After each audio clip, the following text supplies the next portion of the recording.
अपनी थॉट्स और एक्सप्रेशन को हम सभी कम्युनिकेट करते हैं, लेकिन कुछ लोगों की कम्युनिकेशन स्किल इतनी स्ट्रॉन्ग और पावरफुल होती है कि उन्हें हर फील्ड में सक्सेस मिल ही जाती है। कम्युनिकेशन स्किल ही होती है जो आपके टैलेंट को या आपके पैशन को और भी ज़्यादा इम्प्रूव कर सकती है और आपको वैल्यू दिला सकती है, साथ ही साथ आपको स्टार भी बना सकती है। ज़्यादातर लोगों के पास हर क्वालिटी होती है, लाइक वो हार्ड वर्किंग होते हैं, मैच्योर होते हैं और सिंसियर भी होते हैं। लेकिन अगर आप कम्युनिकेट ही ना कर पाएं तो फिर आपके टैलेंट का या किसी भी क्वालिटी का कोई फ़ायदा नहीं। ऐसे में आपको कम्युनिकेशन स्किल को सीखना आज के टाइम पर बहुत ज़रूरी है। और कहीं ना कहीं आप ये बात जानते भी होंगे कि अपने विचारों को दूसरे के सामने रखना कितना ज़रूरी है, क्योंकि इससे आपकी पर्सनैलिटी एनहेंस करने के लिए कम्युनिकेशन स्किल को सीखना बेहद ज़रूरी है। तो चलिए आज के वीडियो में जानते हैं कि कैसे आप अपने विचार लोगों के सामने रख सकते हैं ताकि लोगों के बीच आपकी भी वैल्यू बढ़े और आपकी पर्सनैलिटी और भी ज़्यादा निखर कर सामने आए। सो फर्स्ट पॉइंट, अपनी फीलिंग्स और थॉट्स के प्रति अवेयर रहें। बार बार हमें लगता है कि हमारी कम्युनिकेशन वीक है, कमज़ोर है, और यही वजह है कि हम लोगों से बहुत पीछे रह जाते हैं। लेकिन इसका असली कारण ये भी हो सकता है कि हम खुद ही अपनी फीलिंग्स और अपने थॉट्स के प्रति अवेयर नहीं हैं। हम नहीं जानते कि किसी भी टॉपिक पर हमारा क्लियर ओपिनियन क्या है और हम किसी भी मुद्दे पर क्या विचार रखते हैं। और ऐसे में जब हमें अपनी बात रखने का मौका मिलता है तो हम कंफ्यूज हो जाते हैं, सही से कम्युनिकेट नहीं कर पाते। एक डर हमारे अंदर बैठ जाता है। इसलिए सबसे पहले हमें सीखना होगा कि अपने विचारों के प्रति हम कैसे जागरूक हों और किस तरह से अपने विचारों को दूसरों के सामने रख सकें। पॉइंट नंबर 2, खुद को एक्सप्रेस करना सीखिए।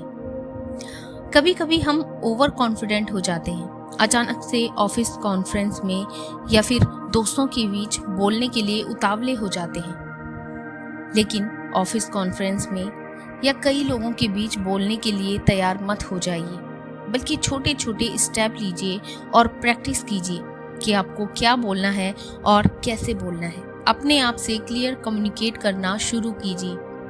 लगातार प्रैक्टिस कीजिए कि आप अपनी बात को कितने तरीके से लोगों के बीच रख सकते हैं। ये सब प्रैक्टिस आप अपनी फैमिली मेंबर्स के साथ, अपने कलीग्स के साथ या फिर अपने दोस्तों के साथ कर सकते हैं, या फिर खुद के साथ भी आप प्रैक्टिस कर सकते हैं। यानी कि आप मिरर के सामने खड़े हो जाइए और प्रैक्टिस कीजिए।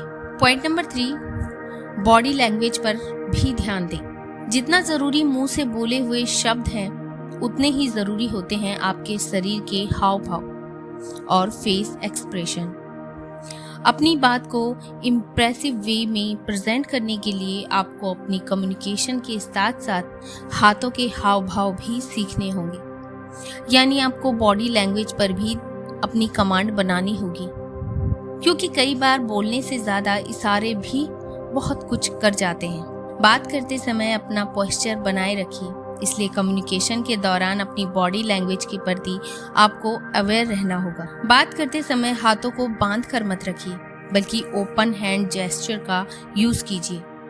साथ ही साथ आई कांटेक्ट बनाए रखें। सक्सेसफुल इंटरेक्शन के लिए बहुत ज़रूरी है कि आप बोलते समय भी और सुनते समय भी सामने वाले पर्सन की आंखों में देखते रहें। ऐसा करने से इंटरेस्ट और भी ज़्यादा बढ़ता है।